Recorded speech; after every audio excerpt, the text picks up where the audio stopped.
Hi hello அஸ்ஸலாமு அலைக்கும். எல்லோரும் எப்படி இருக்கீங்க? அல்ஹம்துலில்லாஹ் நானுமே ரொம்ப நல்லா இருக்கேன்.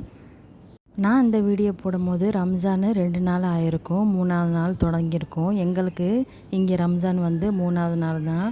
ஏன்னா வந்து இங்கே 20ஆம் தேதியிலேருந்து தான் ஸ்டார்ட் ஆச்சு ரம்ஜான்.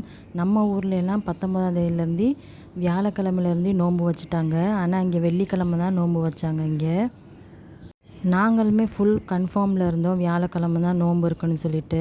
அதனால் கொஞ்சம் பர்ச்சேஸ் வேலை இருந்துச்சு. கொஞ்சம் நோன்புக்கு முன்னாடி கொஞ்சம் பர்ச்சேஸ் பண்ணணும்னு சொல்லிட்டு அதான் போயிருந்தோம். முபாரக் ஸ்டோர் தான் போயிருந்தோம். நான் வருஷம் வருஷம் எல்லாம் ரம்ஜானுக்கு முதல் நாள் அன்னைக்கு ஒரு ஏழைப்பட்டவங்களுக்கு நோன்பு திறக்கிற ஐட்டம் எல்லாம் நான் வாங்கி கொடுப்பேன். எனக்கு அதில் ஒரு சந்தோஷம் திருப்தியாக இருக்கும். அதனால் நான் வாங்கி கொடுப்பேன். அதனால தான் கொஞ்சம் எனக்குமே பர்ச்சேஸ் பண்ண வேண்டியது இருந்துச்சு. 2க்கும் சேர்த்து நானும் ஜிஷானும் போய் பர்ச்சேஸ் பண்ணிட்டு வந்தாச்சு. நாங்களுமே மகரிப் தொழுதுட்டு எல்லாம் வெயிட் பண்ணிக்கிட்டு இருந்தோம் இப்போ சொல்லுவாங்கன்னு சொல்லிட்டு. ஆனால் நோன்பு இன்றைக்கி இல்லைன்னு சொல்லிட்டாங்க. வெள்ளிக்கிழமை தான் நோன்பு இருக்குன்னு சொல்லிட்டாங்க. அதனால் அம்மா மட்டும்தான் ஊரில் உள்ள கணக்குக்கு அம்மா மட்டும் வியாழக்கிழமை அன்னைக்கு நோன்பு வச்சுருந்தாங்க. நாங்கள் யாரும் நோன்பு வைக்கல. நாங்கள் வெள்ளிக்கிழமை தான் ஸ்டார்ட் பண்ணோம். அதனால் எங்களுக்கு மட்டும் சமைச்சிக்கிட்டு இருந்தேன். இந்த பீட்ரூட் தோல் எப்படின்னா ரொம்பவே பவர்ஃபுல்லுங்க ஃபேஸ்க்கு. நீங்கள் ரெகுலராக இதை தடவிட்டே வந்தீங்கன்னா நல்ல ஒரு க்ளோ அண்ட் கலர் கொடுக்கும்.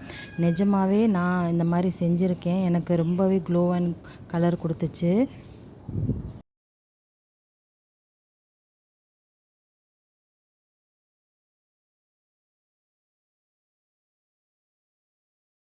அன்றைக்கி வந்து முதல் நாள் வச்ச சாம்பார், பீட்ரூட் கொஞ்சம் இருந்துச்சு. அதையும் கட் பண்ணிவிட்டு கத்திரிக்காய் வந்து பொரியல் பண்ண அவங்களுக்கு ரொம்ப பிடிக்கும். அதனால் அதையும் ஃப்ரை பண்ணியாச்சு.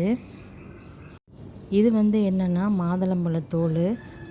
முதல்ல ஒரு வாட்டி இது மாதிரி காய வச்சு நான் பவுட்ரு பண்ணி வச்சுருக்கேன். இது காய வச்சு எடுக்கிறது தான் வேலை. அரைக்கிறதுக்கு பவுட்ரு பண்ணதுக்கு எனக்கு டைம் இல்லை.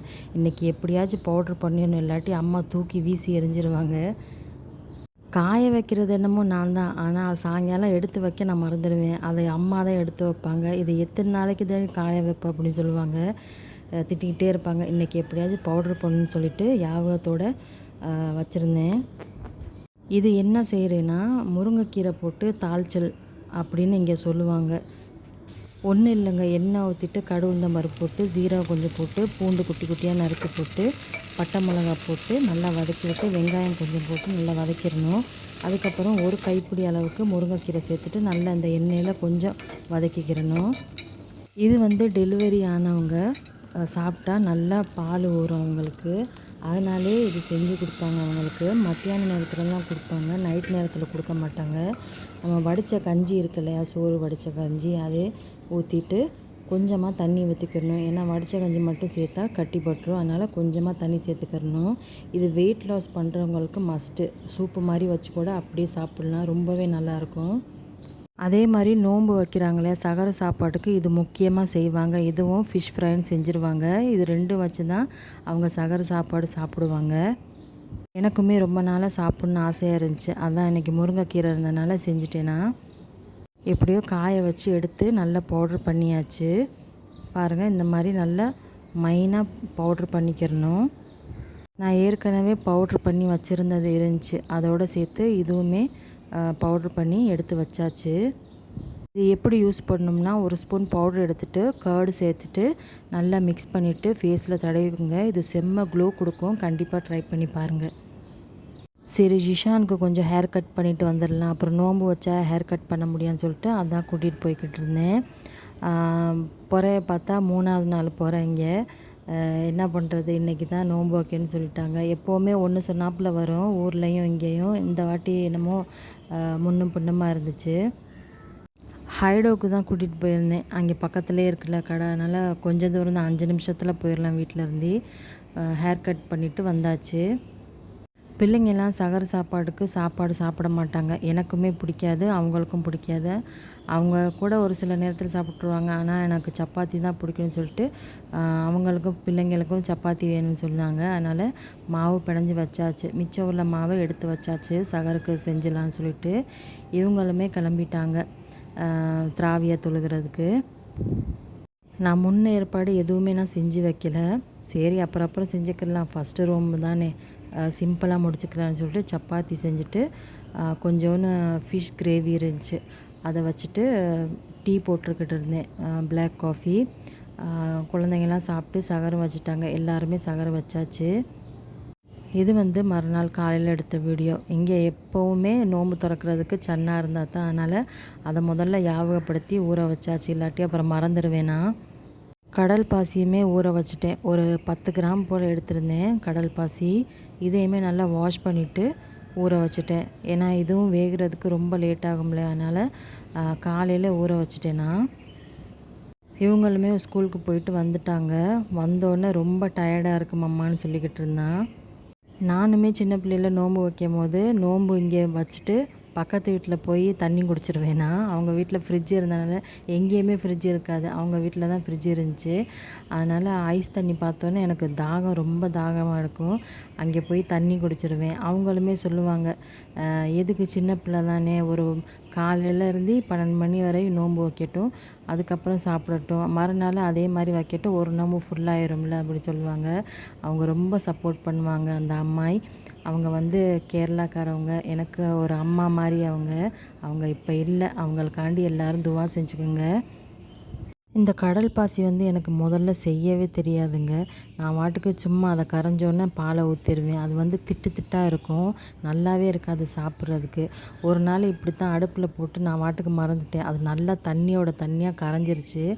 எப்படிடா வரும்னு சொல்லிட்டு சரி செஞ்சு பார்ப்போம், வந்தால் வரட்டும்னு சொல்லிட்டு பாலை ஊற்றி செஞ்சு பார்த்தா சூப்பராக இருந்துச்சு. அதுலேருந்து இதே மாதிரி கண்டினியூ பண்ணிட்டேன்னா. கடல் பாசி வந்து நல்லா கரையணும், தண்ணியோட தண்ணியாக கரைஞ்சதுக்கப்புறம் ஒரு கிளாஸ் பால், நல்லா திக்கான பால் ஊற்றிட்டு கொஞ்சமாக சுகர் சேர்த்துட்டு அப்புறம் மில்க் மேடு 2 ஸ்பூன் சேர்த்துட்டு நல்லா கலந்து விட்டுக்குங்க. இந்த கடல் பாசி வந்து சீக்கிரமாகவே செஞ்சுட்டேன், ஏன்னா கொஞ்சம் செட் ஆகணும் இல்லையா, அதனால்.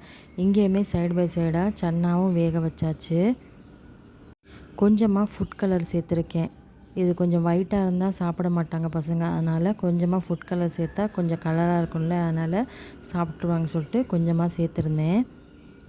இது வந்து க்ரீன், பிங்க் இந்த மாதிரி கலரில் தான் பார்க்குறதுக்கு அட்ராக்டிவாக இருக்கும், நல்லாயிருக்கும். க்ரீன் கலர் சேர்த்தா கொஞ்சம் பிஸ்தா கலரில் இருக்கும்ல, அதனால் க்ரீனே சேர்த்தாச்சு. இது ரெடி ஆயிடுச்சுங்க. கடல் பாசி கரையாந்து வரைக்கும் தான் கொஞ்சம் டைம் எடுக்கும், அதுக்கப்புறம் டக்கு டக்குன்னு வேலை முடிஞ்சிடும். இது ஒரு பாத்திரத்தில் ஊற்றி வச்சு கொஞ்சம் ஆற விட்டுக்கலாம் ரூம் டெம்பரேச்சரில். இந்த மாதிரி பபுள்ஸ் இருக்குல்ல, அதை அப்படியே ஸ்பூன்னால் கொஞ்சம் அப்படியே உடச்சி விட்டுக்குங்க, அப்போ தான் கொஞ்சம் பார்க்குறதுக்கு நல்லாயிருக்கும். இந்த மாதிரி செஞ்சு விட்டால் செட் ஆகி வரும்போது அந்த பபுள்ஸ் இருக்காது. இவங்களுக்குமே டியூட்டி இருக்குல்ல, அதனால் அவங்களுக்கு அங்கே போய் நோன்பு திறந்துக்கிறேன்னு சொன்னாங்க, அதனால் அவங்களுக்கு ஃப்ரூட் கட் பண்ணிவிட்டு கொடுத்துக்கிட்டு இருந்தேன். ஆப்பிள் வந்து கட் பண்ணால் கொஞ்சம் பிளாக் ஆயிரும், அதனால் இந்த மாதிரி சுகர் சேர்த்து வச்சோம்னா எவ்வளோ நேரம் ஆனாலும் கலர் மாறாது. கஜூர் பாக்ஸ்லேருந்து இந்த ஒரு கஜூரில் மட்டும் என்னமோ எழுத்து மாதிரி எழுதியிருக்கு பாருங்கள், எங்களுக்கு பார்க்க அல்லாஹுன்னு எழுதின மாதிரி இருந்துச்சு. இதை மட்டும் தனியாக வச்சுருங்க மம்மா அப்படின்னு சொல்லிக்கிட்டு இருந்தேன் ஜிஷான். அதனால் சீக்கிரம் யாரும் எடுத்துட மாட்டாங்கன்னு சொல்லிட்டு கீழே வச்சாச்சு. இதை மட்டும் ஞாபகமாக எடுத்து வச்சுட்டேன், ஏன்னா நோன்பு திறக்கிறதுக்கு இதை மட்டும் முக்கியமாக மறந்துட வேணாம், அப்புறம் நான் அவங்கள்ட்ட திட்டு தான் வாங்கணும். அதனால் கஜூரை முதல்ல எடுத்து வச்சாச்சு. அதுக்கப்புறம் கொஞ்சம் ஃப்ரூட், ஆப்பிள், பொமோகிரனட் இதை மட்டும் எடுத்து வச்சுட்டு, ஏன்னா அவங்க எண்ணெய் பொருள்லாம் அவ்வளோவா சாப்பிட மாட்டாங்க, இது மட்டும் இருந்தால் போதும்னு சொன்னாங்க. சன்னாவுமே அவங்களுக்கு ரொம்ப பிடிக்கும், அதனால் சீக்கிரம் அதனால தான் நான் வேக வச்சேன். நான் வந்து குரான் வந்து தஹஜ்ஜுத் தொழுதுட்டு குரான் ஓத ஸ்டார்ட் பண்ணிடுவேன். அதுக்கப்புறம் சஹர் செஞ்சுட்டு தொழுதுட்டு கொஞ்ச நேரம் ரெஸ்ட் எடுத்துகிட்டு அப்புறம் காலையில் 9 மணிக்கு மறுபடியும் ஓத ஸ்டார்ட் பண்ணுவேன். நான் ஒரு நாளைக்கு 2, 3 இந்த மாதிரி நான் கத்தம் பண்ணிடுவேன். நீங்கள்லாம் ஒரு நாளைக்கு எவ்வளோ கத்தம் பண்ணுவீங்கன்னு சொல்லுங்கள். இப்போ கடல் பாசி வந்து ரூம் டெம்பரேச்சரில் நல்லா கொஞ்சம் கூலாகிருச்சு.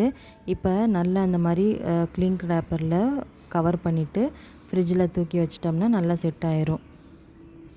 அவங்களுக்குமே பேக் பண்ணி கொடுத்துட்டேன். அன்றைக்கி நோம்பு திறக்கிறதுக்கு வந்து ஃப்ரூட், சன்னா, கஜூர், ஷர்பத் இதுதான் அவங்களுக்கு நோம்பு திறக்கிறது. கடல் பாசியுமே இன்னும் செட் ஆகலையா, அதனால் வந்ததுக்கப்புறம் நான் சாப்பிட்டுக்கிறேன்னு சொன்னாங்க. அதனால் அது மட்டும் கொடுத்து விட்டாச்சு. இதை செஞ்சு எடுக்கிறதுக்கே மணி 3 மணி ஆயிடுச்சு. இன்னி ஒரு வேலை இல்லை. கொஞ்சமாக ஷர்பத் கலக்கிறது தான், அப்புறம் பக்கோடா பண்ணுறது தான் வேலை. இது கொஞ்சம் ஒரு 4 மணியை போல் ஸ்டார்ட் பண்ணேன்னா, நோன்பு திறந்துட்டு இந்த மாதிரி டேங் இருக்கு இல்லையா, அது வந்து மேங்கோ ஃப்ளேவர் தான் எனக்கு ரொம்ப பிடிக்கும். அதை மட்டும் வாங்கி வச்சுட்டேன் கேன்டீனில் 2 பேக்கெட்டு. இந்த பிள்ளைங்க வீட்டில் இருந்தாலே இதே பிரச்சனை தாங்க. வீட்டில் இருந்தால் அந்த ஃபோனை தூக்கிட்டு விளையாடுறது பார்க்குறது இதுதான். அதில் சார்ஜ் கத்தம் பண்ணிருச்சுங்க. பேக்கு லைட் எரியலை, அதனால் இருட்டாக இருக்குது பாருங்கள். இப்போ பக்கோடா பண்ணுறதுக்கும் ஸ்டார்ட் பண்ணிட்டேன். அன்றைக்கி பக்கோடா வந்து வெங்காயம் அப்புறம் முருங்கைக்கீரை இருக்கு இல்லையா, இதை போட்டு தான் நான் செஞ்சுருந்தேன். நல்லாயிருக்கும் முருங்கைக்கீரை போட்டு பக்கோடா செஞ்சால். இது சைனா கிராஸ் சூப்பராக ரெடி ஆயிடுச்சு பாருங்கள். நல்லா செட் ஆகி வந்துருச்சு. எப்போவுமே ஹார்டாக இருக்கக்கூடாது, கொஞ்சம் அந்த மாதிரி ஜெல்லி டைப்பாக இருந்தால் தான் கொஞ்சம் சாப்பிட்றதுக்கு நல்லாயிருக்கும்.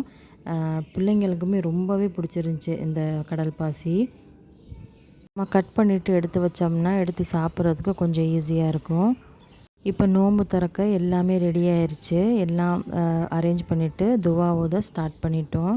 அன்றைக்கி வந்து வெங்காய பக்கோடா, ஃப்ரூட், கடல் பாசி, சன்னா, அப்புறம் வந்து பக்கத்து வீட்டிலேருந்து சட்பட்டி, அப்புறம் அவங்களும் கொஞ்சம் பக்கோடா கொடுத்து விட்டாங்க. அப்புறம் ஷர்பத், இதெல்லாம் தான் இருந்துச்சு.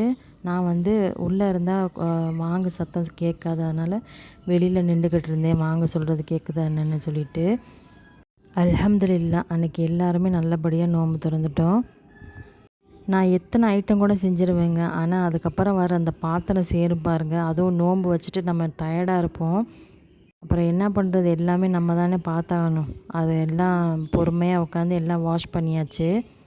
அவ்வளோதாங்க இந்த வீடியோ உங்களுக்கு பிடிச்ச மாதிரி இருந்துச்சுன்னா லைக் அண்ட் ஷேர், சப்ஸ்கிரைப் பண்ணிக்கோங்க. இன்னொரு நாளைக்கு வேறொரு வீடியோவில் பார்க்கலாம். அஸ்ஸலாமு அலைக்கும்.